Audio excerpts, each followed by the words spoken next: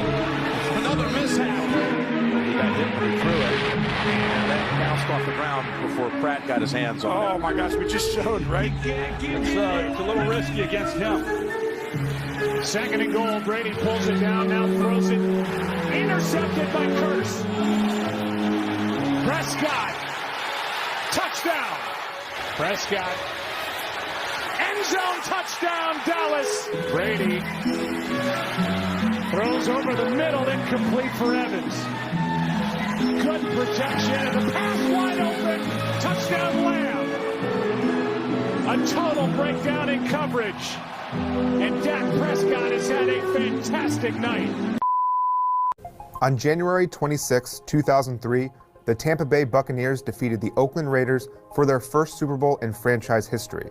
The Bucs defense picked off Rich Gannon 5 times, including one by Super Bowl MVP Dexter Jackson to help grab an early lead, and one by Dwight Smith among the final ticks of the clock in the 4th quarter, with players already celebrating on the sideline. But the path to the Super Bowl started well before the players took the field that season. GM Rich McKay spent the mid-90s and early 2000s constructing this champion, including drafting 7 of the 11 players on the NFL's #1 defense. And that defense came together under coordinator Monty Kiffin and former head coach Tony Dungy, who crafted the now iconic Tampa 2 defense. However, it was Tony Dungy's shortcomings that ultimately led to their championship. Following back-to-back losses in the wildcard round on the road in Philadelphia, Dungy was let go. Tampa Bay then stacked first and second round picks onto a pile of cash and sent it to the Raiders for the rights to their head coach, Jon Gruden. Gruden did what Dungy couldn't. He led them to a franchise-best 12-4 record, he defeated Philadelphia on the road in the postseason, and when staring down the barrel of his former team, the Bucs buried them, 48-21. Jon Gruden was the difference maker. With him at the helm, they couldn't lose. The future was bright, and nothing could stand in the way of this team becoming a dynasty.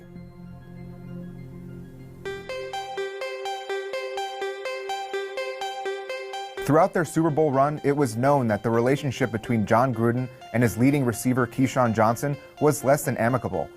Johnson was the first Bucs receiver with over 1,000 yards since Mark Carrier in 1989, something Johnson achieved in both 2001 and 2002. But he wasn't happy with the way he was used in the offense. Fully aware of Keyshawn's importance in a Bucs offense lacking a depth of offensive playmakers, Gruden made a commitment to better understand the outspoken, emotional receiver as they prepared to defend their crown. But hope for peace didn't last long. In Week 3, sideline footage of a heated exchange between the two did little to quell worries about their deteriorating relationship. A Week 11 loss to the Packers marked the last time Johnson would play in a Buccaneers jersey. On November 18th, less than 10 months removed from their Super Bowl win, the Bucs deactivated the disgruntled receiver, claiming he had become a distraction. Receivers are replaceable. What mattered most was that the front office was happy. Reports of a rift between Jon Gruden and GM Rich McKay started coming out before the last piece of confetti hit the ground. Gruden openly criticized McKay at an off-season owners meeting, and it became clear that he was unhappy with the amount of money tied up in defensive players, as well as McKay's inability to sign offensive playmakers. Future Hall of Famer Emmitt Smith cited tension between the two as the reason he chose to sign with the Cardinals over the defending champs. He was quoted saying, "There was a power struggle going on down there. I didn't want to fool with it." That struggle ended in favor of Gruden before the season's end. McKay was granted permission to interview for other opportunities, and in December of 2003, 1 month after the team deactivated Keyshawn Johnson, McKay was hired as president and general manager of the Atlanta Falcons. 2003 saw the loss of Johnson and McKay, as well as Super Bowl MVP Dexter Jackson, who left in free agency prior to the season. But it also marked the return of Tony Dungy to Tampa, this time as head coach of the Colts. It was a Week 5 primetime Monday Night Football matchup. The undefeated Colts, led by Peyton Manning, were caught on their heels to start the game. The Bucs' second drive ended in a 74-yard touchdown pass from QB Brad Johnson to wideout Keenan McCardell. On their following drive, Johnson was picked off by Colts safety Mike Doss, who then fumbled the ball into the hands of McCardell, who took it in for a long touchdown. The Bucs entered half up 21-0 and momentum heavily in their favor. With 5 minutes remaining in the fourth, Bucs corner Rondé Barber picked off Peyton Manning and returned it for a touchdown, a nail in the coffin, or so it was thought. Up 35-14, the Bucs had a statement to make, but ended up making a very different one. With under 5 minutes to go, the Colts marched back, starting with a 90-yard kickoff return and a quick touchdown. And Munger scores. He's in for the touchdown. An onside kick recovery, a bomb to Marvin Harrison, and a defensive stop put the ball back in Manning's hands, down 7 with under 2 minutes left on the clock. Manning hit Marvin Harrison again to set up another touchdown. Then, with the game tied, Grammatica's 62-yard attempt as time expired was blocked, and the game went into overtime, where the Colts would complete a comeback for the history books. This second half collapse illustrated the team's season-long struggles, but they entered Week 16 with their playoff hopes still intact. They just needed to get past the Falcons. The last play of the game for the Bucs offense was a failed 2-point conversion. They lost 28-30 and were eliminated from playoff contention by Atlanta 6 days after they named Rich McKay their new president and general manager. The Bucs hired Jon Gruden hoping that he would help spark their offense. For the most part, it worked. The team jumped from the 24th ranked offense in 2002 to the 10th ranked offense in 2003, while maintaining a top 5 defense. But their 2-7 record in one-score games proved to be their downfall, as the 7-9 Bucs followed up their Super Bowl run with a losing record. It was not the best way for them to defend their crown, but at least they still had all 5 of their defensive Pro Bowlers from the championship roster. Drum roll, please. During the offseason, the Bucks raided Oakland once again and hired executive Bruce Allen as their new general manager.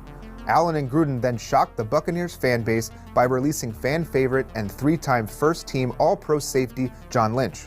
They then decided to let 7-time Pro Bowl defensive tackle Warren Sapp walk in free agency. And as expected, Keyshawn Johnson was traded, reuniting him with his former Jets coach Bill Parcells in Dallas. In Johnson's absence, McCardell led the team in receptions and yards en route to a Pro Bowl appearance in 2003. Knowing the Bucs' lack of depth at receiver, McCardell used his 2003 production as leverage and held out to start the 2004 season while asking for a new contract. Despite their offensive woes, Allen and Gruden denied his request. He never took the field for the Bucs again and was flipped to the Chargers prior to the 2004 trade deadline. Less than 2 years removed from their Super Bowl win, the Buccaneers had lost their GM and architect of the team, as well as both top receivers and 2 of the 5 All-Pros from the 2002 season. The money saved was meant to be used to upgrade the offense. Instead, it was used to sign the aging Charlie Garner, who played only 3 games for the Bucs before heading to the IR and ultimately retiring, as well as the 38-year-old Tim Brown, who hauled in 24 receptions and 1 touchdown all year before he too decided to retire. The 2004 season was also the end of the road for other key Super Bowl contributors. Kicker Martin Gramatica was released following 3 missed field goals in a Week 12 matchup against the Panthers. Dwight Smith, whose 2 interceptions in the Super Bowl helped seal their win, signed with the Saints in the ensuing offseason.